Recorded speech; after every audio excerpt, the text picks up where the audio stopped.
from Richmond, all getting set for the General Assembly. He represents the Colonial Heights area, so he's right there in the thick of things. Majority Leader of the burgeoning House Majority, Kirk Cox. Mr. Majority Leader, great to have you with us.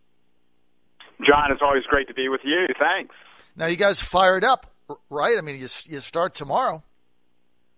Yeah, it's like opening day of baseball, and it's I always love it. That's why we do it. It's a short 46-day session, so it will be jam-packed. So looking forward to it. A lot of stuff on the agenda. I know. Now, you're normally a pretty low-profile guy, but, man, every day you're getting in the news because you have some fabulous ideas. I really wanted to get you on today because you guys have come up with something. I know a couple other states have tried it, but it's really cool. So I want to kind of explain it to our audience, but it's called the Flat Fee Degree Program. And just so everybody knows what it is, it's basically this idea where you get a discounted college rate or you get just one fee pays all. And but it's targeted to training young people for disciplines where we have a job shortage in Virginia. How does it work? Yeah, it's a good question. It's actually something our policy committee's been looking at, and Delegate Nick Rush is actually going to carry it.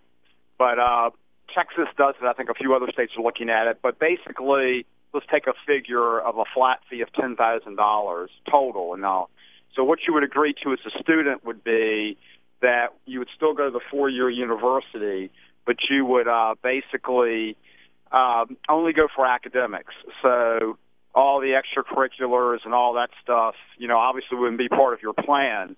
As you say, it would be, especially at the beginning, limited to certain STEM fields or very specific fields, because this will be sort of a pilot to see if it works or not. And so you would have to declare early that I'm a, whatever major in the healthcare or maybe STEM-related fields. And you have to sort of stick with that major because, with this pilot, we want to make sure you get through in 4 years. And so that's basically the way it would work. We really do think that if you look at our JLARC report, JLARC's sort of our watchdog agency, the growth in college, a lot of it's been what we call the auxiliary side, and those are student fees for athletics and other things. And so the theory is, let's see if there's some demand for these flat fee degrees. A lot of people have sort of gone along with the model, and I want to be fair here because it seems to be somewhat market-driven, that it's you go to college, more and more amenities, more and more dining options, et cetera. But we think there should be other choices. So that's the I think the very interesting way to do it. We'll run the pilot. If it's successful, we'll try to expand it, John. When you say expand it, how would you do that, and who would absorb the cost? Well, it's a good question. What we basically do is the way you would expand it is obvious if it works. You would have, other areas you could look at. And we do give some incentives to colleges. We have certain things as far as the way we build in their funding model where they get a little bit of extra credit for a STEM student. They get a little extra credit for someone who graduates in 4 years. And so we've actually given them sort of extra credit for taking on one of these lower tuition-type students originally to give them a little bit of skin in the game. But I think down the road, John, we'd have to look at maybe some other things if we're going to expand it. But I think the key is let's see if we can make it work. Let's see what the demand is. And then we can, I think, really refine it and maybe get some economies of scale with it. So it's interesting. I think it's, we want to experiment with that. We're looking at 3-year, just flat 3-year degrees, trying to get some of the colleges to pick up on that. And obviously, if you can do that, students can save money. I've got to bill in the caps athletic fees to some degree. So we're trying to do a lot in the higher ed space to make student access and affordability a little bit better. Well, look, I think you guys are onto something. And Mr. Majority Leader Kirk Cox, this is a really big issue, is these fees, athletic fees now that people are paying. I mean, a simple 4-year college degree is creeping out of reach for many, many people. I mean, I've got, just as an example, my 2 older children, we have 3. I think their combined college debt, one's working on his PhD, but I mean, it's well over 150,000 between the two of them. You look at this and you're like, how are we ever going to get this paid back? I mean, it's becoming for some people simply out of reach, and so as we're looking at these, a lot of these are student fees based on athletics, which is so dear to so many people's hearts. So how do you navigate your way through it all? Well, once again, it's not easy, and I want to make sure that I sort of say that. One of the things that I want to be fair, I think you can look at state funding over the last, 15 years, and higher ed seems to be the area that's cut when you have a recession. Having said that, during the last 4 years, not this year, but during the last 4 years, we've tried to put more money into higher ed.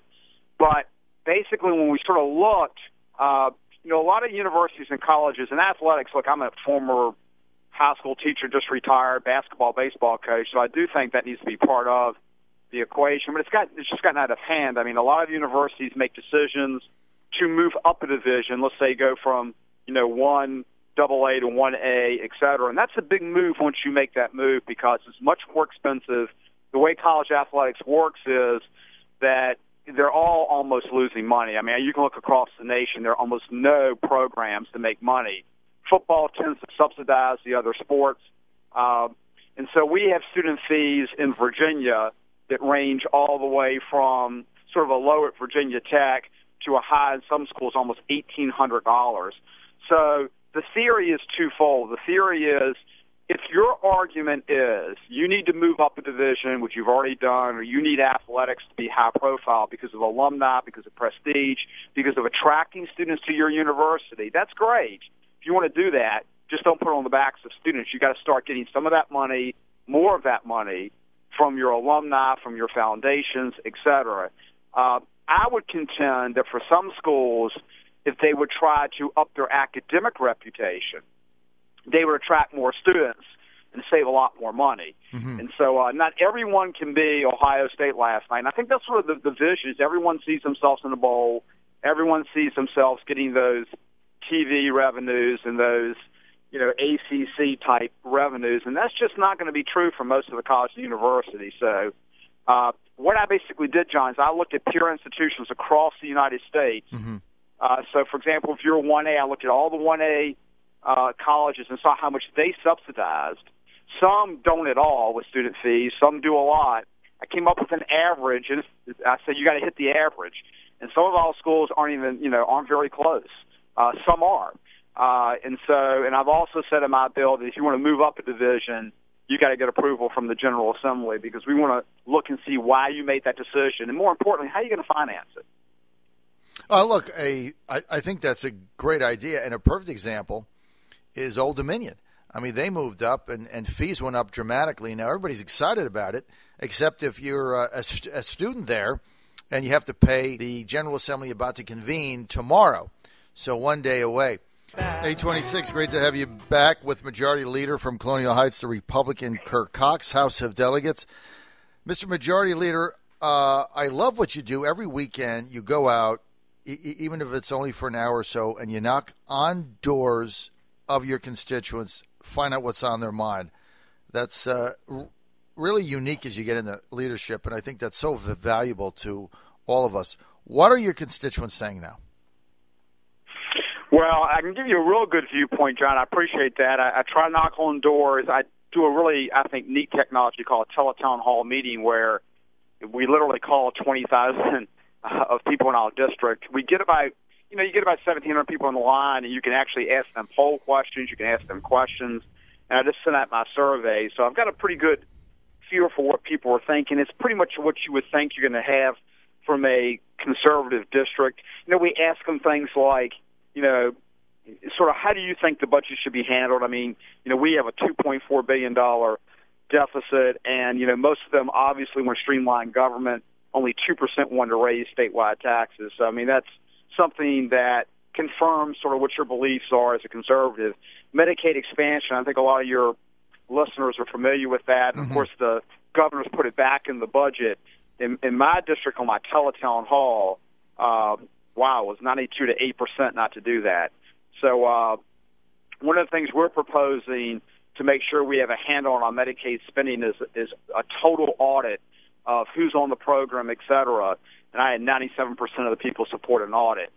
So, but I try to ask a broad range of questions, everything from pre-K to, Convention of the States, and a lot of other issues will come up in the General Assembly. So I would say my constituents generally, want to see you, especially in the budget, not increase fees when you can, try to structurally balance the budget.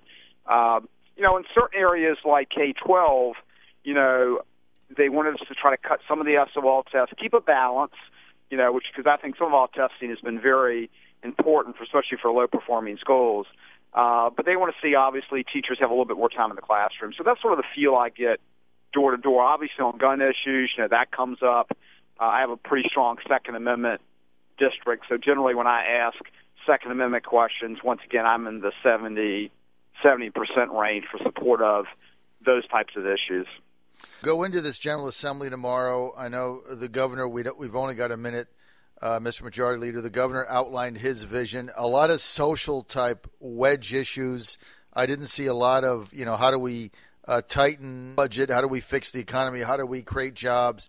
It really looked like a lot of political positioning to me.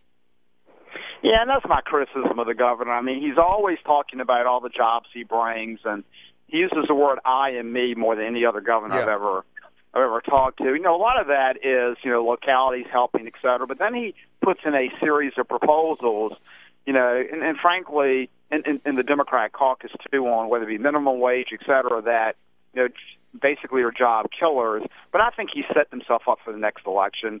I think he basically wants to turn his base out. So I think you're seeing a lot of social issues, which we always get criticized for, I find interesting, and they always put in. We did a quick study a few years ago, and I think 2% of the bills we put in as Republicans for social issues, their first 5 press conferences were all on social issues, the Democrats. So it's really interesting how the perceptions are.